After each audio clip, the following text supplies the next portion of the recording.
volume changing reactions, complex mass and heat transfer problems. He has more as 12 peer-reviewed papers, 16 talks and 21 posters. Thank you for the introduction.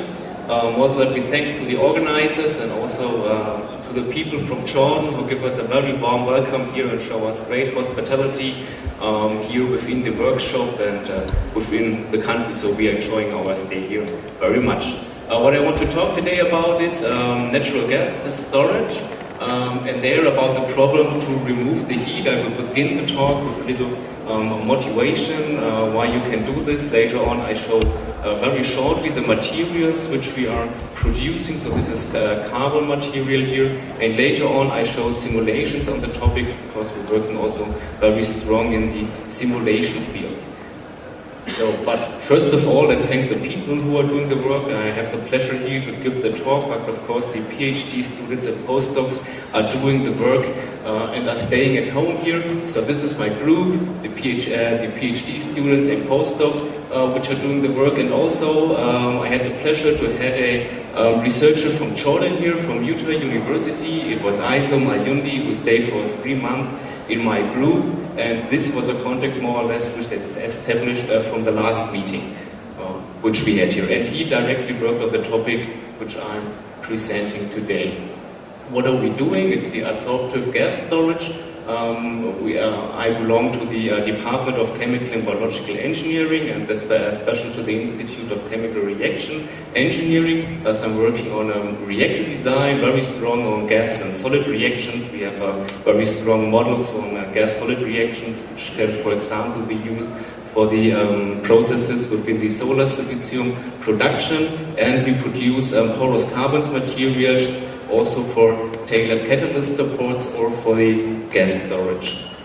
So let's start with the adsorptive natural gas storage, and first of all let's deal with the question, is this really a topic for a sustainable symposium like we have here? And there Professor Kaltenschmidt already had a good introduction later yesterday, who said that we can produce methane from biogas, we can produce it from biomass by conversion processes, producing syngas, methanization later on, for example. So you can produce the methane from sustainable sources, and what is very good is that there is already a methane infrastructure existing, so you can use existing technology here, broad-based infrastructure, to substitute the non-environmental friendly methane by sustainable produced methane.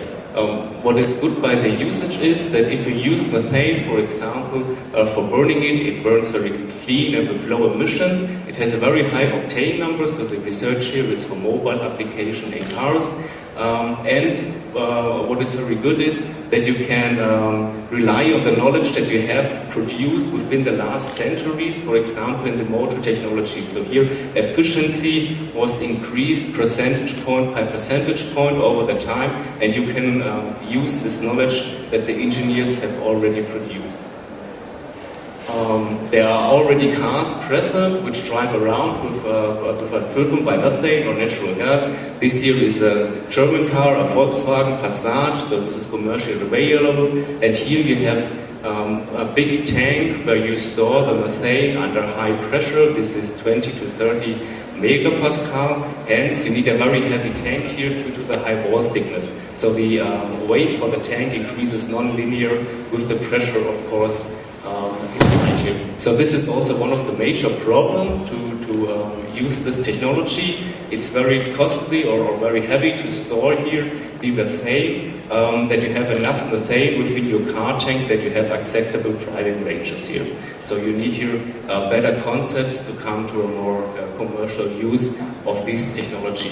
Also a problem of the high pressure is that in the gas station you need several stages, so for 20 megapascal you need 4 compressor stages here, and this is highly inefficient. If you only would have 1 compressor stage, this would be much better, for example.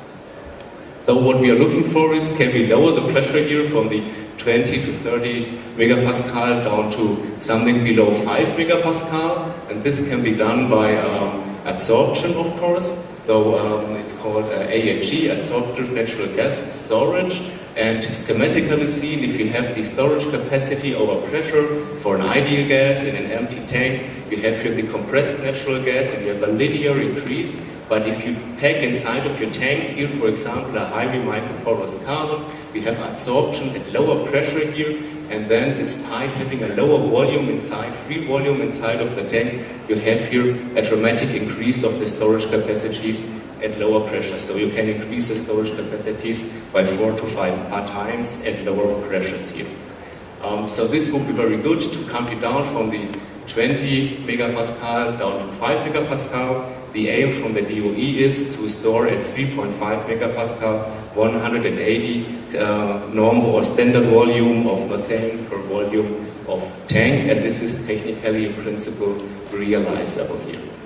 But there is a technical problem within the whole thing, so adsorbents are possible. Scientists on the material side are working on producing high surface area materials. MOFs are used here, for example, also, that you store very much of methane inside of the tank here, but you have the problem if you want to drive a car, you go to the gasoline station and you want to refill your tank in a very short time. So let's say 5 minutes would be already probably a little bit too long for refilling it, but we are here with 5 minutes. And if you do this very fast, the heat of absorption is released in this short time that you have here, and then you have the problem of the heat removal. Hence, you cannot get out the heat here, and then you have two problems. First of all, a very big safety problem here, so you have hot spots of 100 degrees C here inside of the tank, and the second is that with this hot spot, of course, your storage capacity is decreasing as you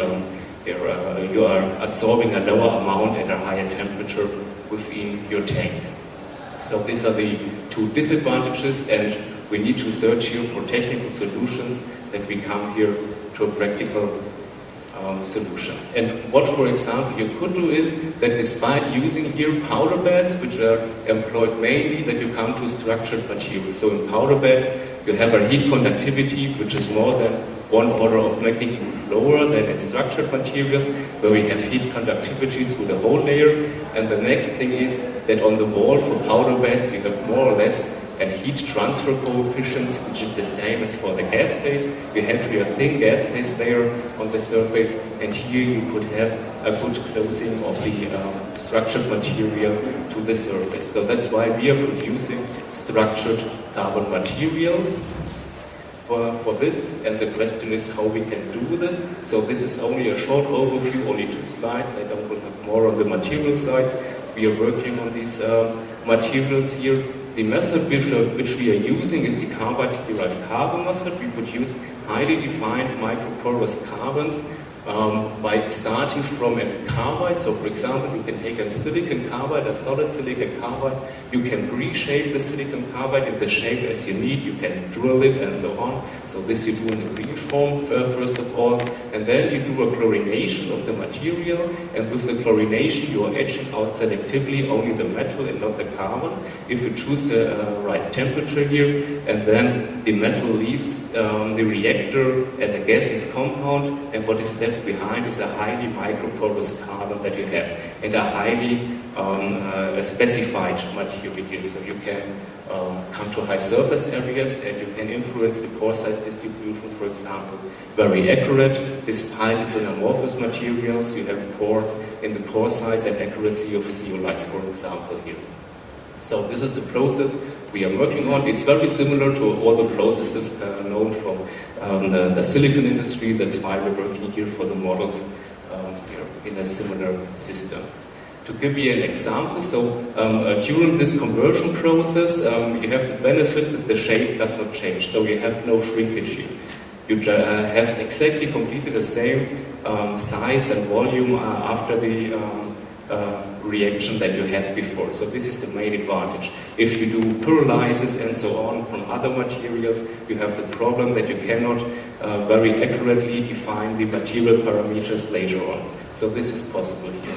And on the, let's say, nanometer and sub-nanometer pore size, we can control the pore size very accurately. For example, for titanium carbide, if we carry out the process at lower temperatures here, 600 and 800 degrees Celsius, we get here more or less only sub-nanometer pores. If you go up to higher pressures, you get higher temperatures, you have a broader pore size distribution. For 1200 degrees Celsius, you get a modified pore size distribution again at 3 to 4 nanometers. So you can vary in a very small pore size here, a very small range, the pore size distribution, which is important to have the perfect pore size more or less for the adsorption later on.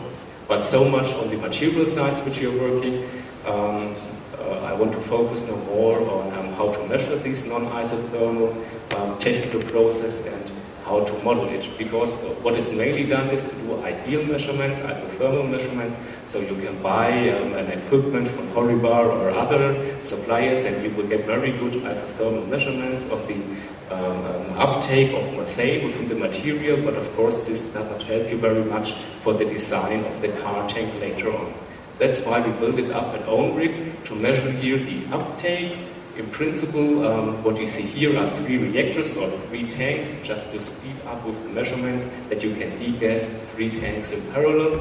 The heart that we have here is a high pressure mass flow controller, which can control the mass flow which is going inside of the reactor, also at a pressure difference of 40 megapascal, for example. And then you just, first of all, you degas here the reactor, you enter through the high pressure MFE inside of one of the reactor, and then you record pressure and temperature, so you record the temperature directly inside of the adsorbent bed here, and have a time-dependent experiment. You integrate the mass, so we have a mass experiment here, we are measuring gravimetric and not volumetric here.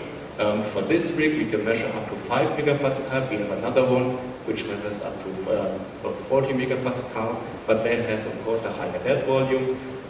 We record our pressure, the methane mass, and the temperatures. We can vary the charging speed, and that's the important point, from below 1 minute up to several hours. This becomes from highly non-ideal and hotspot experiment to a very more or less ideal and isothermal experiment, and the whole rig is minimized within the dead volume.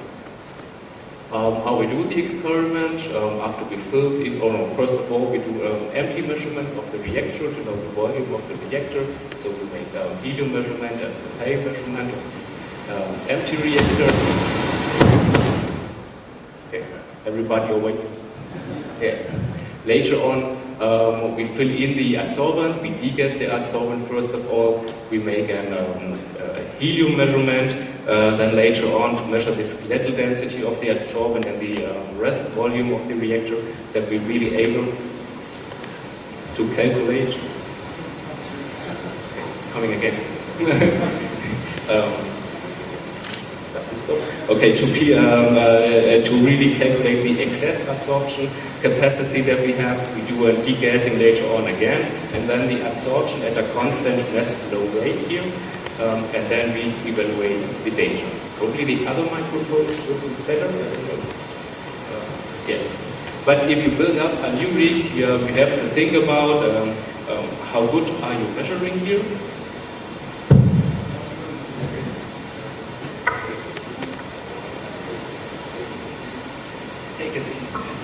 Okay, so I try up to speak louder than the noises. We wanted to know, as engineers, you need to know how reproducible is the measurement. And here we made 8 runs afterwards with an activated carbon, and you see here the result. Getting worse.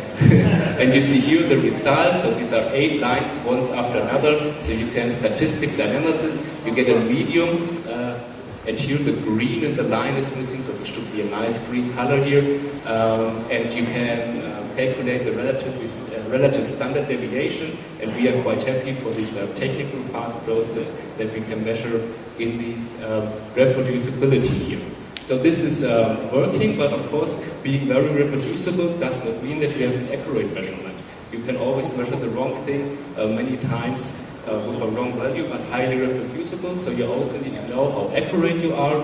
For this, we compare the skeletal density that we are deriving, so we can measure the skeletal density of our adsorbents, for example, with the standard equipment, which we did, a commercial equipment. There we got out a skeletal density of 2,300 kilogram per cubic meter, and then we measured the skeletal density by a helium experiment within our own rig, and came here to almost the same value within the accuracy of the commercial value. So we are highly reproducible and we are highly accurate. We can really use this rig to make here our experiment.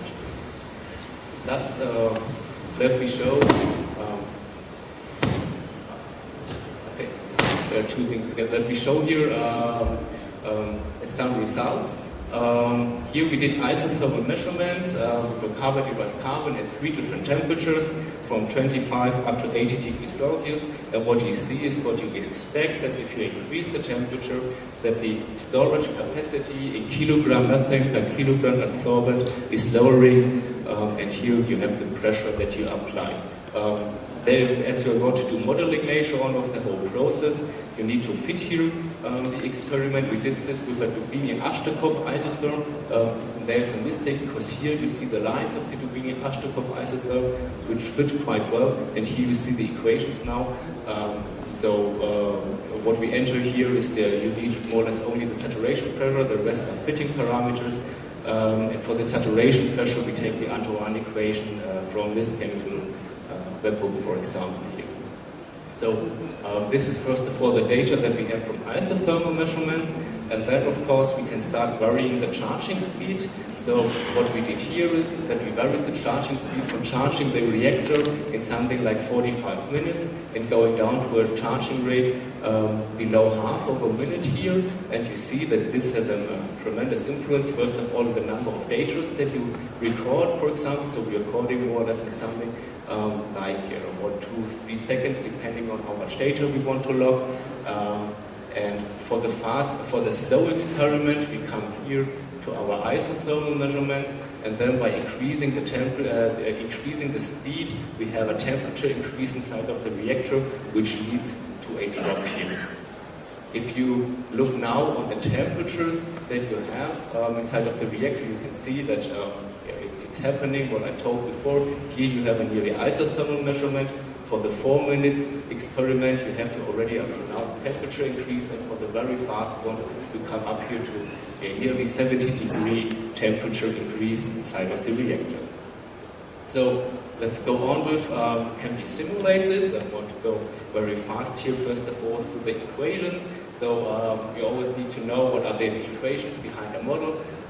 We have the Navier-Stokes equation for the momentum balance within the gas phase. We use Brinkmann equation within the porous medium.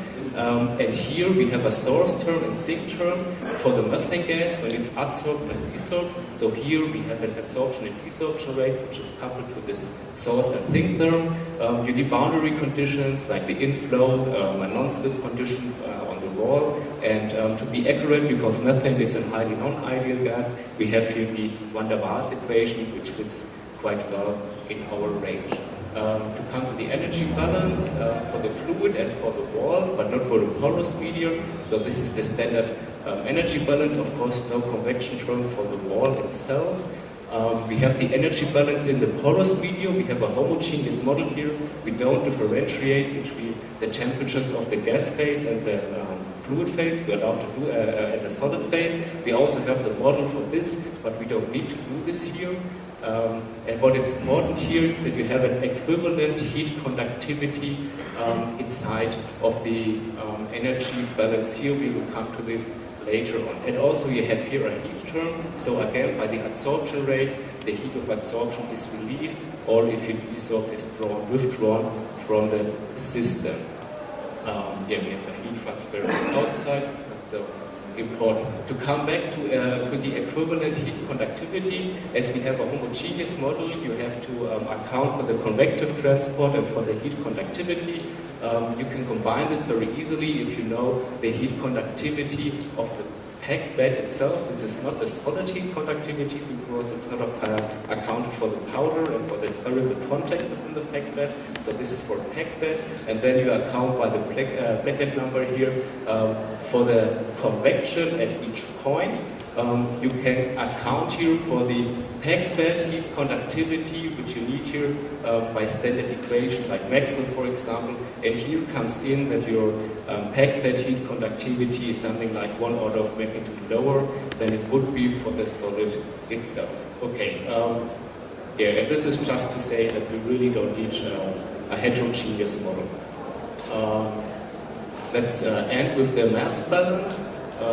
For the mass balance, we only make a mass balance directly for the adsorbed methane concentration. We don't mass balance the concentration of methane in the gas phase, because this we can easily calculate here by the density and the molar mass, and we are solving the density by the Navier-Stokes equation already, so we don't need this here. And we have the coupling here of the sink and the source of the concentration in the gas phase by our source and sink term in the Navier-Stokes equation. So we don't need this for the gas phase. We only need it for the methane concentration adsorbed here, and then it's a very easy equation, because for the solid, of course, you have no convection and no diffusion, so the solid stays where it is. There you don't have a problem.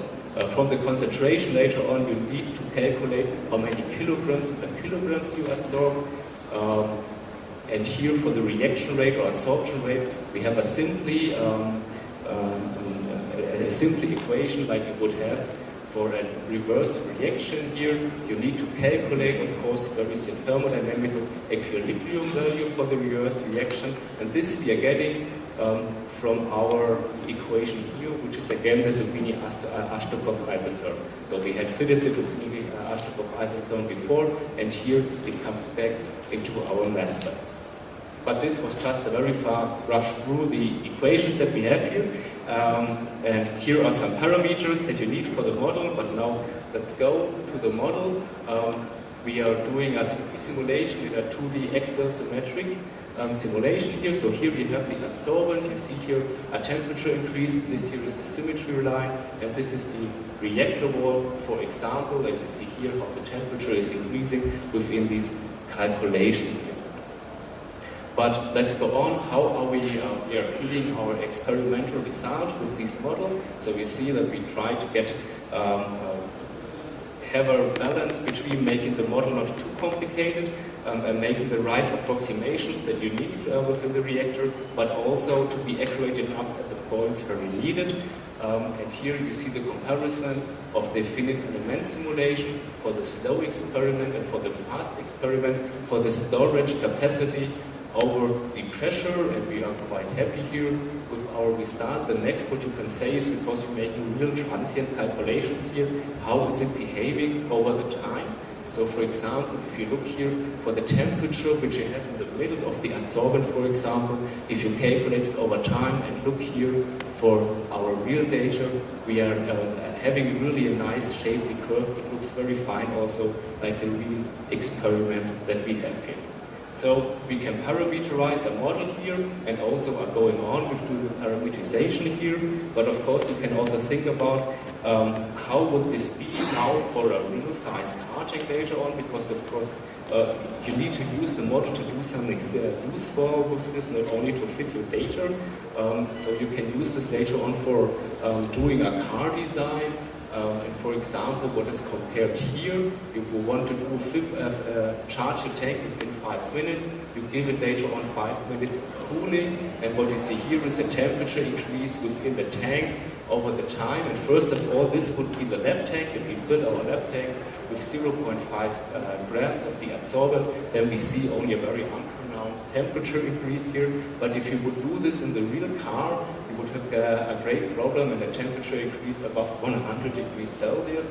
And the question is, This here would be a normal tank where we have a fixed bed inside, and you wouldn't be able to get the heat out here of the material due to the poor heat conductivity of the fixed bed. If you calculate it for a solid material, for a structured material, you see here there is a chance to get the heat out. So this is of course not for optimized structures, but you can use now this model to optimize the tank geometry later on.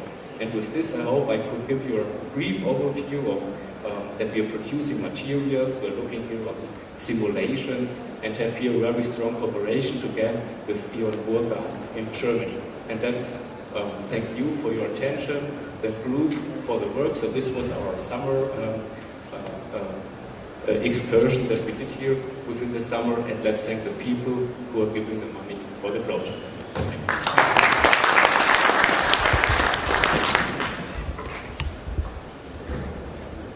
Thank you very much, Professor Edsel, for this interesting presentation. And now, some questions, 2 or 3 questions maximum, please. Please, Stefan. I have a question. I have 2 questions. First question. Can you speak up? Louder.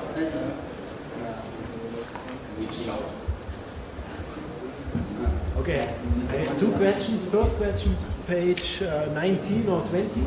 You want to do 19 or 20?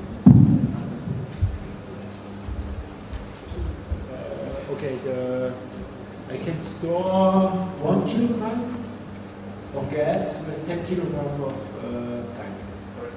If I want to store 10 kilogram, I need a tank 100. Is it realistic for a car to have I think for a car I need at least 20 kilogram gas? It is because the main weight you have from the manifold, from the tank itself at the moment, for the high pressure tanks. So that's realistic, and also the DOE has no gravimetric constraint given out for the tanking solution, only a volumetric. So that's the interesting point. For hydrogen, they have a volumetric and a gravimetric one. For methane, they are not caring about the gravimetric one. So that's okay, you can use this. Maybe a bit heavy for a car, for mobile energy storage. I think it's a bit heavy to have a 100 kilogram tank or 110 for 10 kilogram of gas. Compared to liquid gas? You would need something from 40 to 50 kilogram of adsorbent, and this is not too much extra for a car. That's okay. Compared to the regular gas tank. Yeah. And okay, the other question, I think it's page 25 or after this. The heat transfer coefficient, or the next page where you showed the heat transfer. Yes, this heat transfer coefficient 9000 is a lot. Yeah, that is because it's very small power. Okay. Yeah, it was just to. So I didn't went into this is that we don't have a temperature difference between the gas phase and the solid phase, because the heat transfer coefficient from the gas phase to the solid phase is very high. So we also have a heterogeneous model. We have a heat balance for the solid phase and for the gas phase of the methane that account for the heat transfer about every particle. But we don't need this. We don't have a different temperature. This is for powders, not for manufactured material. This is for powders, or what we are producing here is fibrous material. What is the hydraulic diameter? So what we are producing is, you can see the picture, is fibrous material where we have paper fibers, and we have also very small diameter of the paper fibers itself. So we have a similar heat transfer coefficient here. And the hydraulic diameter, in what range is it? It would be something like 50 micrometer. 50 micrometer. Okay, but I calculate with helium, I have also hydraulic diameters in this range. And I get with helium, which is much better heat conductivity. I get values about 4,000 or so. And your porosity is. But you have to account also for the density. What? Probably the density. The porosity maybe is. Because this is it, we need the storage, put in the car, etc. Sometimes this is bound with the cat. Yeah. Thank you.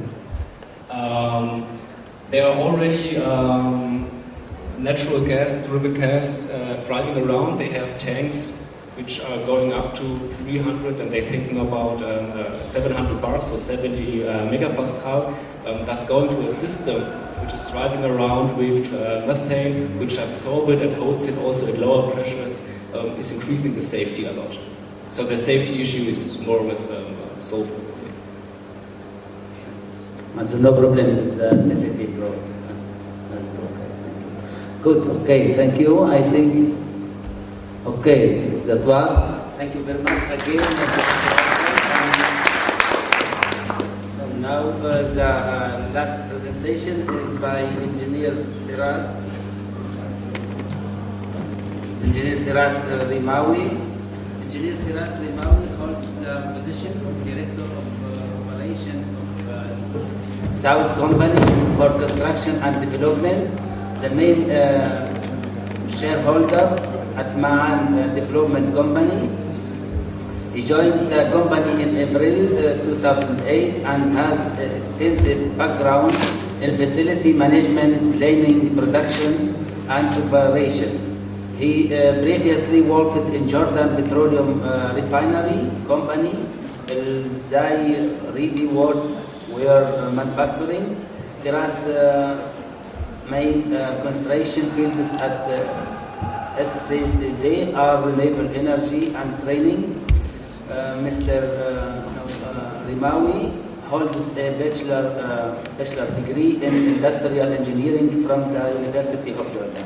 Please, Thank you very much. From the background that the doctor just gave, I might be the least knowledgeable in renewable energy amongst all the auditorium here. So I'm not going to talk technical, but I'm going to talk more about some projects that we have here in Jordan regarding renewable energy. Okay. As you see here, our company is called Ma'an Development Company, and it's a company owned by a mother company named South Company for Construction and Development, in addition to the Jordan Industrial Estates Corporation and Al Hussein bin Talal University. And our main company, South Company for Construction and Development, is fully owned by King Abdullah Fund for Development, with a target to develop South Jordan in general. The main projects of Ma'an development area, and I apologize for unclear stage here, are the residential community, an industrial park, a skill development center, and a Hajj oasis.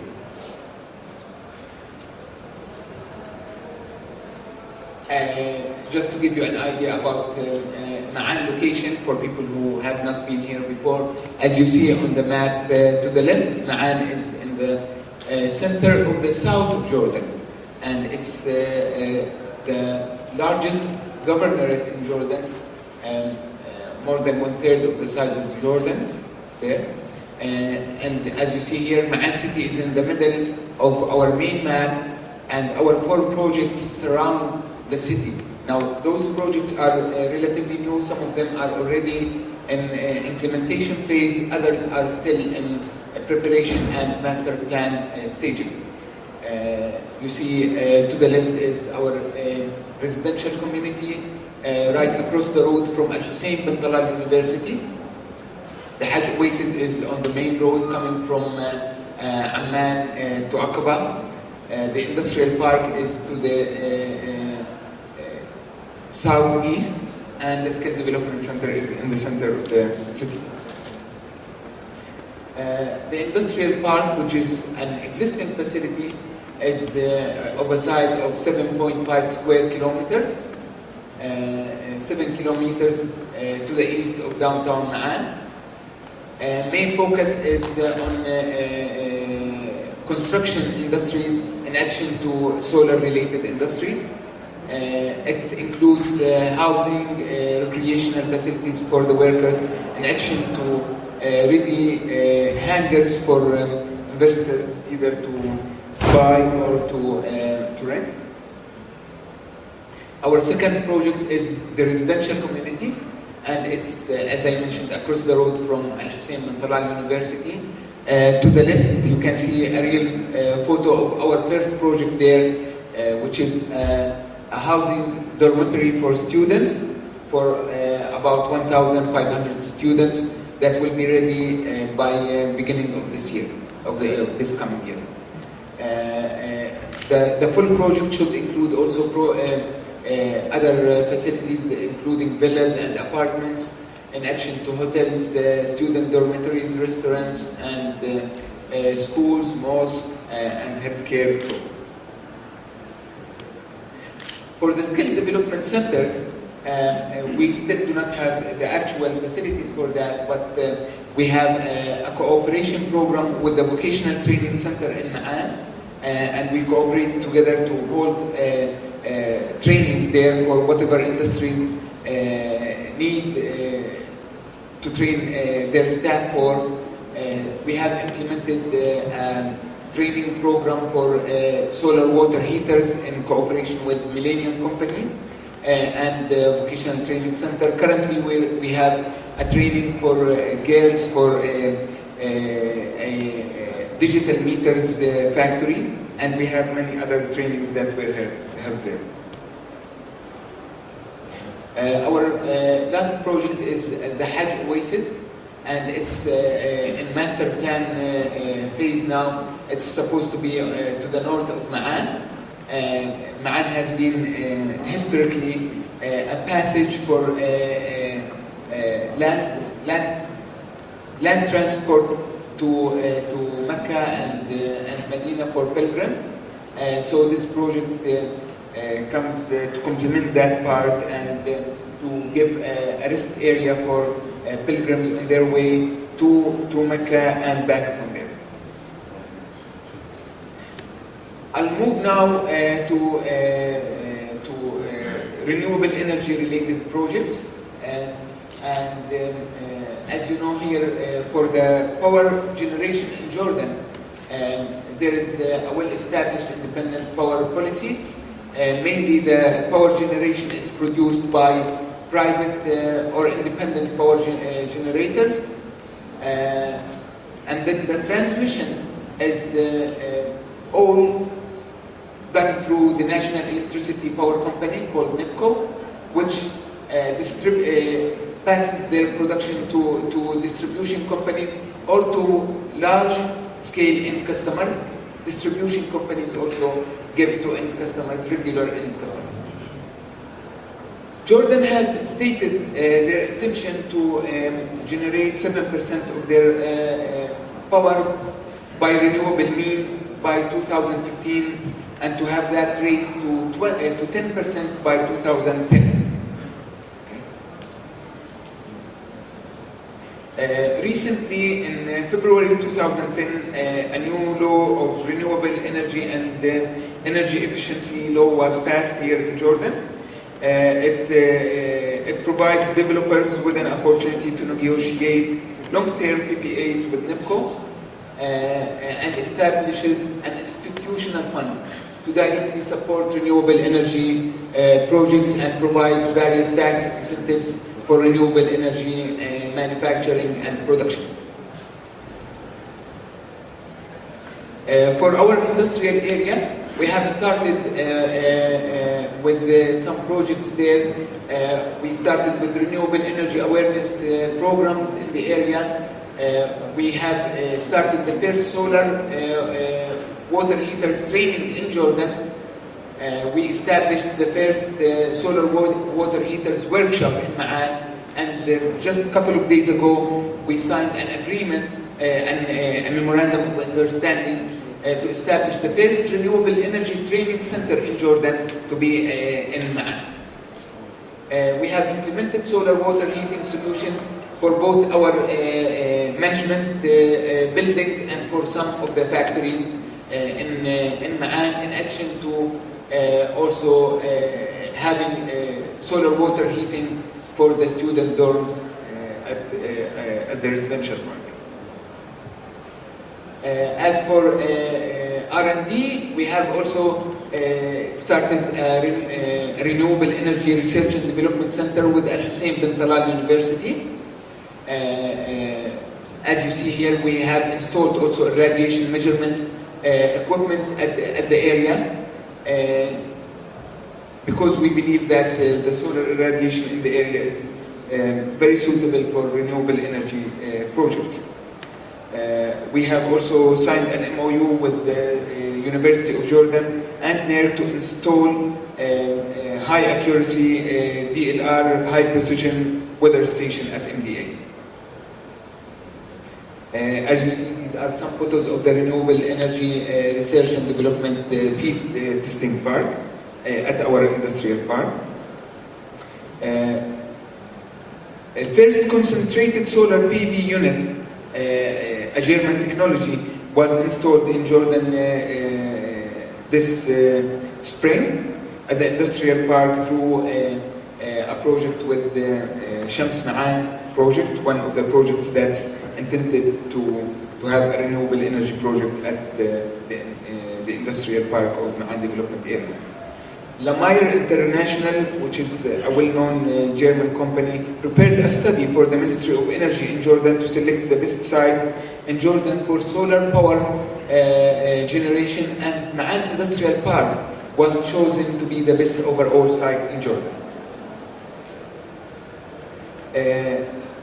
Other sustainability-related projects at Ma'an development area is that we have prepared sustainability guidelines for the area that can be given to all the investors to help them continue to be green and sustainable during the construction and operation of their projects.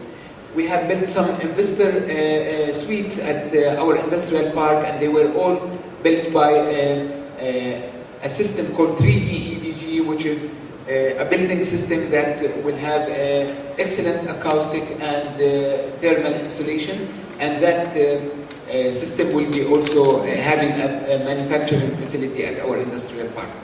Student dorms that we have built are also built with high insulation blocks, and we have received a training grant to train on green building methodology in the area, which we implemented this summer. In Ma'an development area, we have signed three main memorandum of understandings with 3 projects for a 300 megawatt projects. Each project will be of a 100 megawatt size. The reason why many of these interested investors came to Ma'an is the flat topography, the high solar irradiation in Jordan, and especially in our area, proximity to the solar, to the electricity grid, in addition to the exceptional financial incentives by the development areas law that we enjoy, in addition to the cluster synergy. Industrial park is home to several industries and planned solar energy projects. Some of these projects are mentioned here. One of them is Better Energy, 100 megawatt concentrated solar power. Capacity proposed is 100 megawatt using concentrated solar power technology, and land for the project plan is around 200 hectares. The second project is Shams Ma'an for Kawar Energy, and that's planned to go for 100 megawatt full production hopefully by the year 2013. Potential to expand this project up to 200 megawatt by 2015-2016. Project to be implemented in phases. They have already started with their research and technology evaluation. Then there will be a pilot phase for selecting optimal performance technology,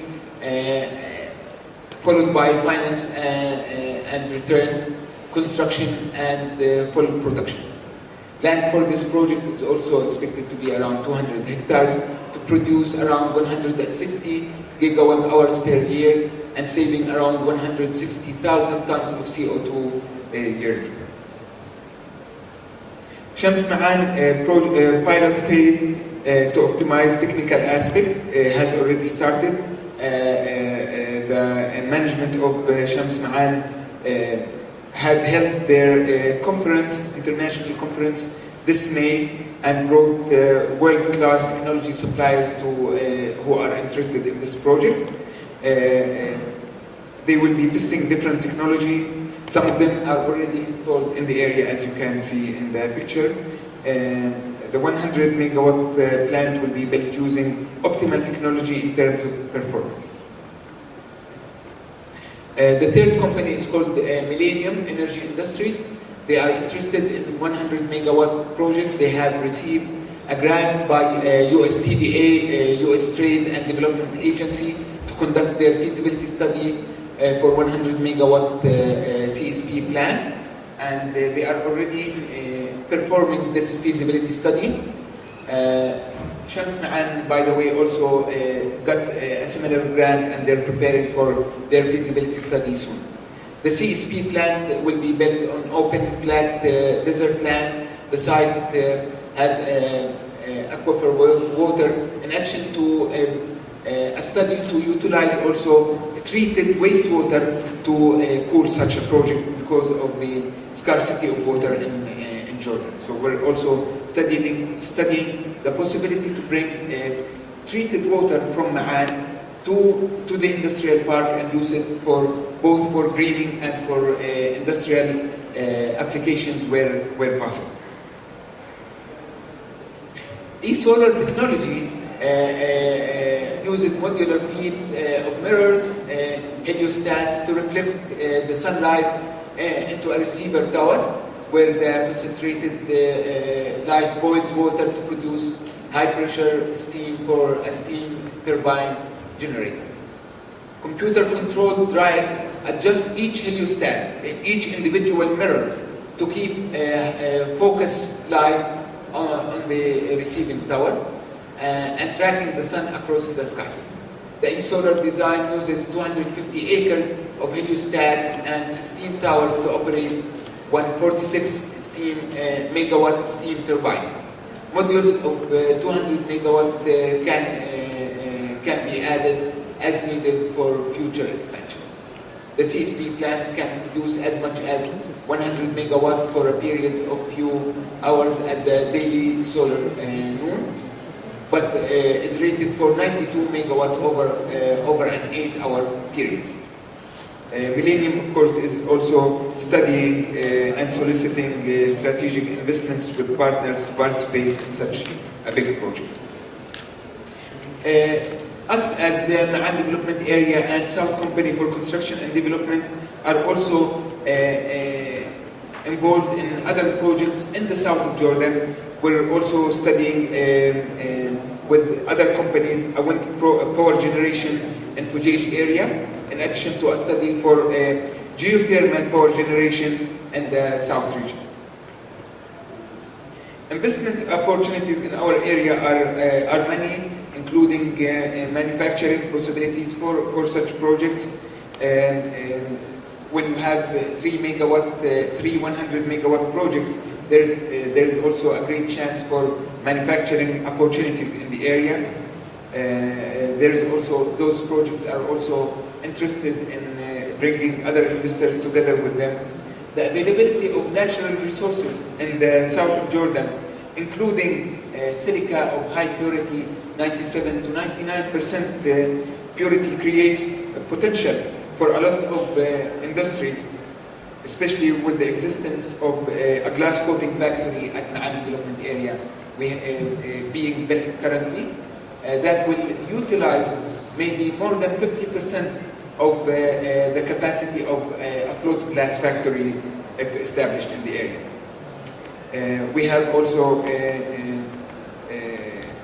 as I mentioned, entered into memorandum of understandings with so many companies to develop renewable energy projects. As you know, Jordan in general enjoys free trade agreements with the USA, Canada, recently with Turkey, Singapore, and the Arab countries around, in addition to preferential terms with the EU. The special law that Ma'an Development Area enjoys for legislative and administrative, in addition to financial environment,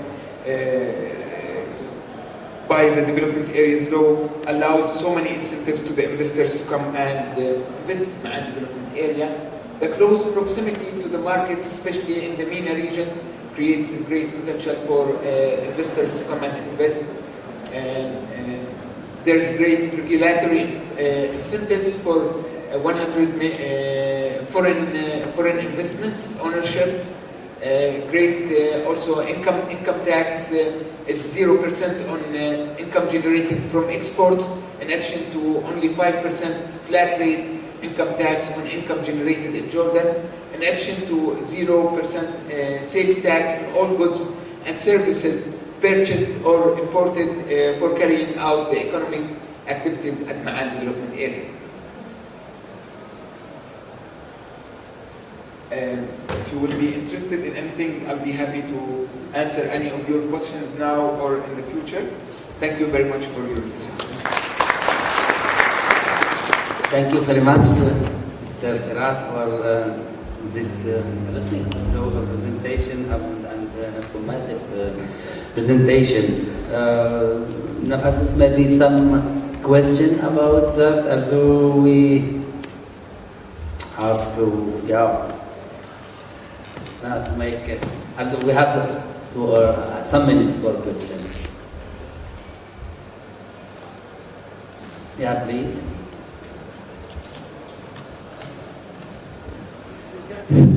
Well, thank you for this presentation.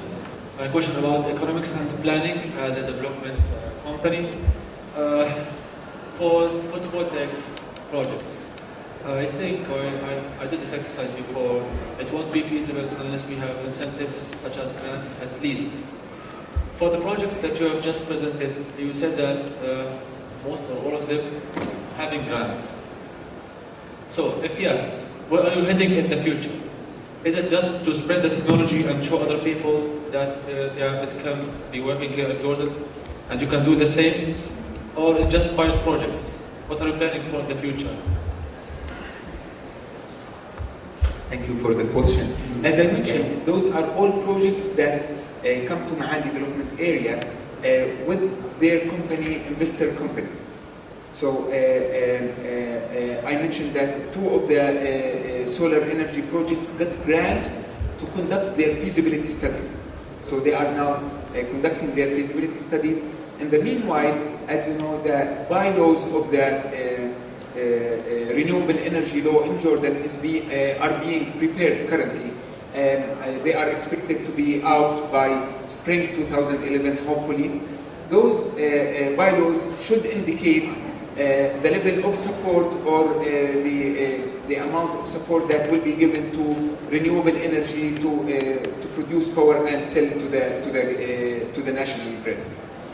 Now, as you know, us as a company responsible for the development of the area, we work to attract the investments to Ma'an and to Jordan, and to show what are the advantages of working in Jordan, especially that we will be the only body that they have to see. They do not have to deal with other government bodies, but to deal directly with us, and we will facilitate all of their work in Jordan. But generally, the law will determine the amount of feed-in tariff, if I may say, or the amount of grant, because as I mentioned, there will be a fund established within the law to allow for grants to come into that fund and then distributed, hopefully, for renewable energy projects to subsidize the initial investment. Okay. If I may say also, there is one additional thing is that hopefully we will see less cost of starting renewable energy projects as we go in the future, and possibly higher electricity cost by regular methods of production or conventional methods, and hopefully we'll get grid parity sometime in the near future. Okay, thank you again, and unfortunately we have to stop now because of lack of time. The time for us is over because we have to be by lunch at 2 o'clock. Yes. I want to thank you again very much, and for the many thanks for the presenter, many thanks for your attendance, and I wish you enjoy lunch. Thank you again.